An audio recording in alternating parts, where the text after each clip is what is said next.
আসসালামু আলাইকুম। ছেলেপেলের এসএসসি পরীক্ষা শেষ।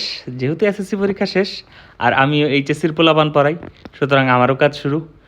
আর চারিদিকে নানান প্রকার গাইডলাইন ঘুরতেছে, কী করা উচিত, কী করবে, কী করবে না। আর এরাও আছে নানান রকম ধোঁয়াশার মধ্যে।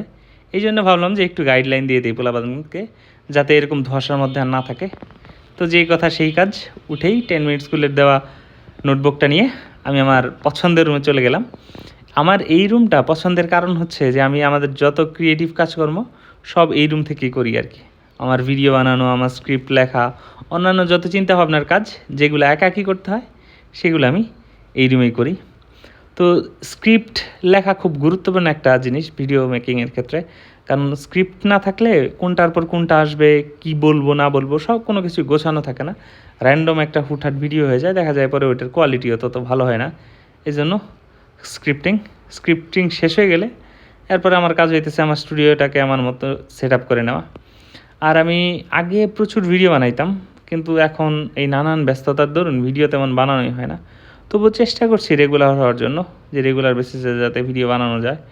তো এখানে আমার লাইট, আবার এখানে যদিও স্টুডিও বলতেছি, স্টুডিও না আসলে এটা তেমন একটা, আমার এই জানালার মধ্যে একটা হোয়াইট বোর্ড লাগানো আর এখানে কিছু লাইট টাইট সেট করা, এইটুকু দিয়ে আমি মোটামুটি আমার ক্লাস নেওয়া বা অন্যান্য ভিডিওর কাজ চালাই আর কি। ইনফর্মাল একটা স্টুডিও, আবার এমনিতেই একটা সাধারণ রুমও বলা যায়। তো যাই হোক, লাইট টাইট সেট আপ করে এরপর ক্যামেরা সেট আপ করে আমার মূল কাজ শুরু হয়ে যাবে, ভিডিওটা রেকর্ড করা। ওই যেটা বলতেছিলাম যে আগে প্রচুর ভিডিও বানাইতাম, এখন নানান কাজ, নানান ব্যস্ততা, এই জন্য ভিডিও তেমন বানানো হয় না। সেই সাথে একটু নতুন নতুন ব্যবসাপত্র শেখার চেষ্টা করতেছি। আমি ব্যবসা শিখতেছি, চেষ্টা করবো ইনশাল্লাহ আমি যা শিখতেছি এইগুলো থেকে আপনাদেরকেও শেখানোর জন্য, যে জার্নিটা যাতে মানে শেয়ারিংয়ের হয়, যে আমি যা শিখলাম আপনাদেরকে শেখাইলাম, আপনারা আমার সাথে কিছু শেয়ার করলেন, সব কিছু মিলায় স্মুথ একটা জার্নি হবে। তো এইখানটাতে ক্যামেরা একটু সেট করে নিতে হয়, যদিও মোটামুটি ট্রাইপড একটা নির্দিষ্ট হাইটে রাখা থাকে, ওইখানে অত কাস্টমাইজেশনের দরকার হয় না। তারপর আমাদের মাইক্রোফোন একটু মাঝে মধ্যে পেঁচা যায়, মাঝে মধ্যে গিট লেগে যায়।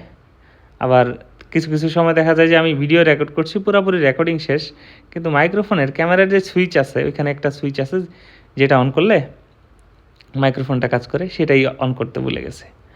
আর ভিডিওর জন্য খুব গুরুত্বপূর্ণ একটা পার্ট হচ্ছে মোটামুটি চেহারাটাকে একটু ঠিক করে নেওয়া।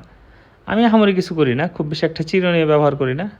যেটা করি সেটা হচ্ছে যে মুখটাকে একটু ধুয়ে নিই, আর সেই সাথে মুখের তৈলাক্ত ভাবটা একটু কমানোর জন্য মুখটাকে একটু মুছে নিই, আর চুলগুলা ওই হাত দিয়ে একটু সমান করে নেওয়া। এই মোটামুটি আমার ভিডিওর জন্য প্রিপারেশন।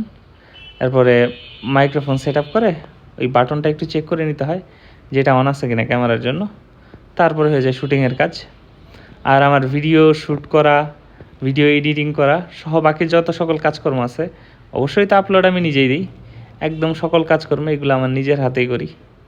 যদি আমার একজন হেল্পিং হ্যান্ড আছে, আমার একটা জুনিয়র আছে যে আমাকে সাহায্য করে, সেটা পড়ানোর কাজে, আমি যে অফলাইনে যেখানে পড়াই সেইখানে হেল্প করে, কিন্তু এখানে তো শেয়ার অ্যাভেলেবল না, এই জন্য তার সাপোর্ট পাওয়া যাইতেছে না।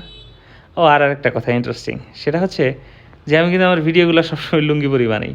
সেটা এডুকেশনাল ভিডিও হোক, মোটিভেশনাল ভিডিও হোক, যে ভিডিওগুলোই বানাই সবগুলোতে লুঙ্গি পরে বানাই। এটা আমার জন্য মারাত্মক সুবিধাজনক আর কি।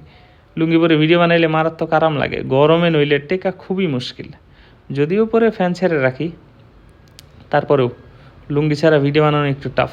ভিডিও বানানো শেষ, এখন রাতে ইনশাল্লাহ এডিট হবে। এডিট হওয়ার পরে তারপরে আবার আপলোড হয়ে যাব, হয়তো বা আগামীকালকের মধ্যে। তো দোয়া রাখবেন সবাই আমার জন্য, আপনাদের জন্য দোয়া থাকলো। ভালো থাকবেন সবাই।